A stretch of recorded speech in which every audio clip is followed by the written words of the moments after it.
Dress rehearsal for Bestiary. Crossing, we call it, carrying pollen from one cultivar lily into the body of another. And we wait to see what comes and call this consequence.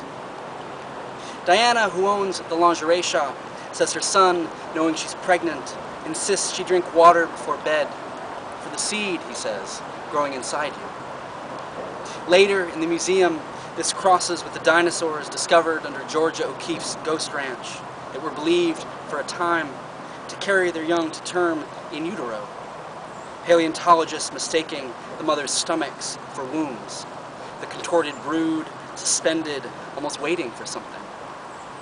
And so we wait to see what takes, what burgeons out. A guy I know at Coney Island fashions bunnies with duck feet and a fishtail and releases the plush gaffs into the Atlantic to explain how rabbits swam across the Sound to Long Island. I want to invent with nature, he says, be part of the natural process.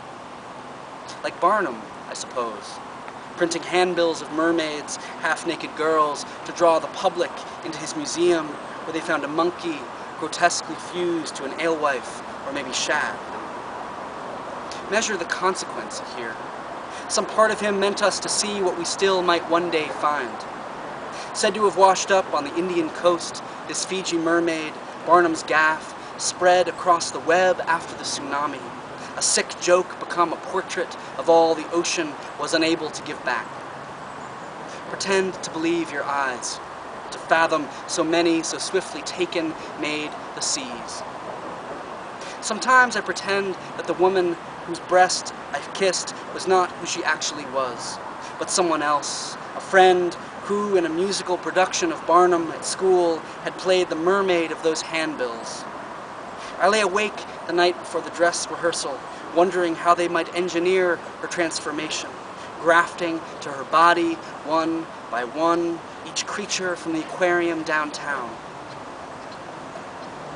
Taking apart my friend and stitching her back together, half seal, half the electricity of the eel, a stingray, school of silver fry.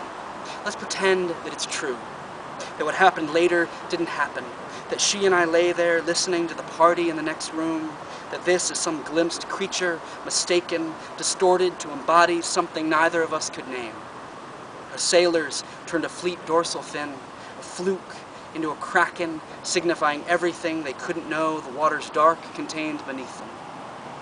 But it didn't really happen that way. The woman I made love to that night was as real as what I never understood I had done. So I graphed what she left by accident to this, cross fiction with fiction, and call it natural history. Maybe you know what I mean when I say memory is a bestiary of the sea, incarnations no one could have imagined, crossings that never took, a bird that can't yet fly who ate her own young. The bodies of women tangled in the dying mangroves they couldn't become as the sea pulls back. Or how Diana's son puts a water pistol to her stomach and pulls the trigger and runs away, the soak across her t-shirt spreading. I shot the baby, he laughs. I shot the baby.